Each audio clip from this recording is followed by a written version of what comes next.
a new video series, product reviews, and are aftermarket inks worth it?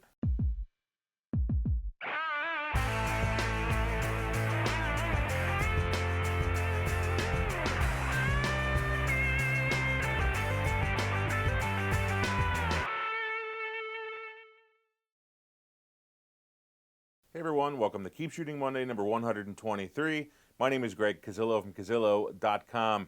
Happy Leap Day for all of those watching on February 29th, 2016. It only happens every 4 years and everybody seems to celebrate it. It gets big and everybody talks about it. Anyway, that's all I'm going to say about it. I'm actually going to be, along with Roy Van Amen, we're going to be starting and testing out a new video series. We need you guys to post your photos over onto this link. And the goal is to critique your photos and get them out there. We're going to record it on a video. But I think the trick is that we don't want to see the photo ahead of time. That's why we have a special link rather than posting them right on social media where obviously I'm going to see them, obviously Roy's going to see them. So if you would head over, post them on this link, upload a kind of a high-res photo, like 2,000 pixels, something like that, so it's big enough for an HD video.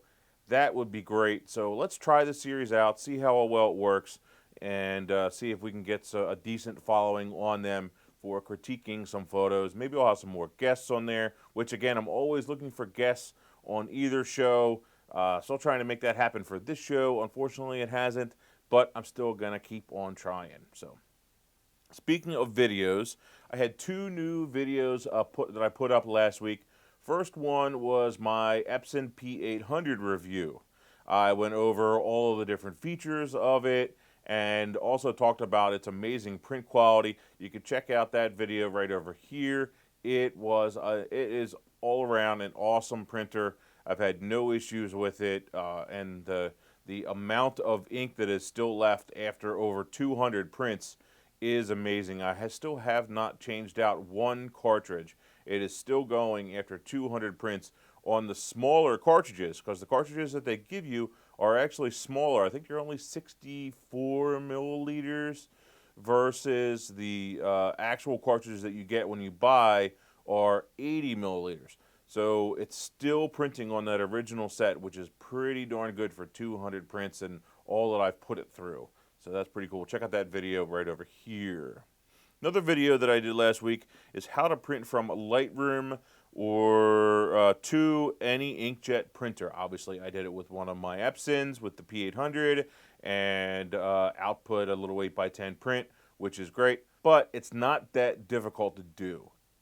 Any printer is easy. There are still the main steps. You need to make sure you choose the right paper. You need to make sure you choose the right printer profile. Other than that, it really is not difficult to do. So you can check out that video and how to head over and do that. Now, I printed on some of the Epson Legacy papers. These papers are really, really cool. I looked at tried to do like a little video with it to show you, but you just can't get it just doesn't come across well on video to try and show the quality of that. Just the compression and all the lighting and all those things are so difficult to come across, but they're so cool. You got to check out these new Epson Legacy papers. You can get a pack of I think it's 12 sheets, all 4 types of their Legacy paper as like a test. You can head over here and pick that up. They also released all the profiles for the newer printers for that paper, which makes it even better to be able to print on them and makes it like picture perfect and very exact.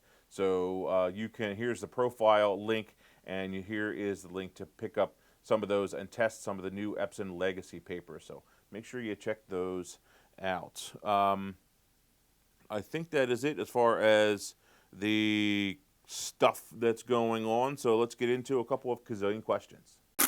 I shoot bandits ass. Are you using a CIS system on your P800? For those of you that do not know, a CIS system, when you're talking about a printer, is a continuous ink system. And no, I do not use a continuous ink system. either for my bigger 24-inch printer or for the P800. It's just not needed. The cartridges are large enough, as I mentioned earlier. I'm still using those initial cartridges. Plus, they're pretty inexpensive at $55 for the P800, and the 7800 cartridges I can get for, I think, $85 a piece for the larger 200 milliliter ones. They also, or is it 240, 250, something like that. I forget what it is. I need to check. They're over there in the drawer, but it doesn't matter. So absolutely not. I highly, highly recommend that you stick with the plain Epson inks. Don't go with any other company. And I'll go into that a little bit more after this next question. Original ink versus refill ink in terms of quality and longevity after refill. Is it really worth it? Michael, thanks for the question. I have only one experience using actually a CIS system, as I just talked about, and aftermarket inks in an older Epson 1200 series printer probably 8 or 9 years ago. It pretty much rendered that printer useless. We could never get it to run right. We could never get it to print right and look the way it should. I mean, granted, that the 1200s were not the greatest printers, but they were the best of their time, basically. And they were really, really good for their time. But today, compared to the P600, P800 printers, even the 3880s, the R2000s, oh my goodness, the newer machines are just a world of difference better. It's a huge difference. Anyway, any of those, send your cartridge in to be refilled. Any of those continuous ink systems, use our ink instead of theirs because it's so much cheaper. There's a reason why it's cheaper, because they haven't put in the research and development, because they're using cheaper materials, because they may not be matched perfectly to the originals. They may not have paper profiles. So if you want to use a different paper, say you want to go to LexJet or Red River or Moab or one of those other companies, they are not going to give you the right paper profiles for your inks. So it's just not worth it. If you're going to do it, take the time, take the money, spend the money, buy the original inks. You only have to buy them one at a time. They're $55 for the P800, like I mentioned. They're not that expensive. I think they're even a little bit cheaper for the P600 or the P400. So go with the original inks on your printer, whoever the company is, whether it's an Epson, a Canon, or whatever other company you may have, either an HP.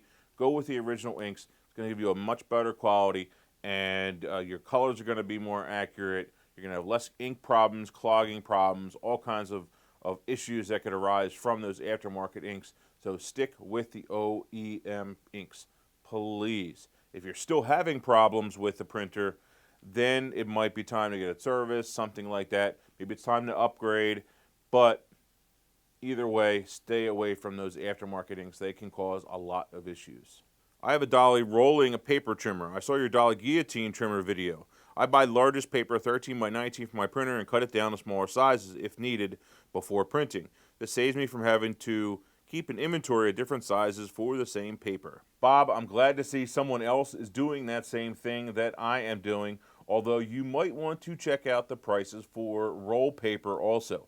Roll paper can save a bit of money. It's actually about half of the price, but then again, you're going to spend a little bit more time cutting it down. If you're going with 24-inch paper, you may end up with a little bit of waste depending upon the size you're going to go with. So check out those roll paper costs also. See if it is worth it. See if you can actually save some money on your paper costs. Not that it's super expensive, because you're talking about a few cents per square foot, or sorry, per square inch. That's not that expensive. Less than $1 per square foot for, say, any paper. That is really, really expensive. The ink is more expensive than that. So it's definitely worth going that route rather than buying 8x10, 5x7, 4x6, and keeping all these in stock. Going your route is a better way to go. We were talking about the rolling trimmer versus the guillotine printer, or trimmer, sorry, printer. So I've actually been using both because Dolly sent me over one of their rolling ones. I had done a review of the guillotine one. I'm also going to be doing a review of the rolling trimmer. Now, I've actually been using both, and I'll tell you how I've been using both. Since I have them both, I've been trying, again, testing out, really seeing, which one is going to end up being better for you guys if you're going to buy one. If you're going to buy one, as of right now, I would say buy a rolling trimmer. If you're going to, this is after having both and really testing, if you need speed, then you're going to want to go with the guillotine trimmer. For example, I cut a lot of small wallets, a lot of very small cards on thicker stocks, and that the guillotine trimmer is a much better way to go and a much faster trimmer rather than trying to use a rolling trimmer. The rolling trimmer is going to takes longer to line it up. You have the guide that's in the way that you really can't remove because the roller rolls on it and there's spacing issues and stuff like that. So you really can't remove that guide that's on there. The part that goes over top of the paper and holds it down. You can't remove that. Whereas with the guillotine one, I was able to do that, as you saw in my earlier video. So check those both out. They're both excellent. They both give a really good cut quality. The only thing that I notice with the guillotine is sometimes when I am cutting a larger sheet of paper, like a 13 by 19 or a 24-inch piece of a photo, a piece of paper, something big, sometimes as the knife comes down, we do it this way, as the knife comes down, the back side of the paper towards me tends to kind of shift in. And I'm not sure exactly why that is happening. Well, I know why, because the blade's coming down and it's kind of sucking it in. But I have to do a better job of finding a way to hold that steady. Whereas with the roller, you have that one guide all the way down that's holding it, and so it is a better way to go there. The guillotine is going to be more versatile rather than the roller. You're going to be able to cut larger amounts of sheets with the guillotine versus the roller. So it really depends. If you're doing production, it can't hurt to have one of both around. But if you just only have the budget for one, as of right now, I'm going to kind of go back on what I said about the other video and go with the roller. So we will see. I'm going to do a little more testing and see how I like that roller. But so far, either way, you really cannot go wrong. Both of them are excellent, excellent cutters. Give you a great cut quality, whatever the media is that you're cutting. So, yeah, we'll see. Your tastes always change as you get older, as you get exposed to new things. So you never know. Next week you might find me going the other direction. But either way, again, you're going to be just fine on that. So any questions or anything, I would love to hear them. I think that's it for today's show. Thanks, guys. Keep shooting.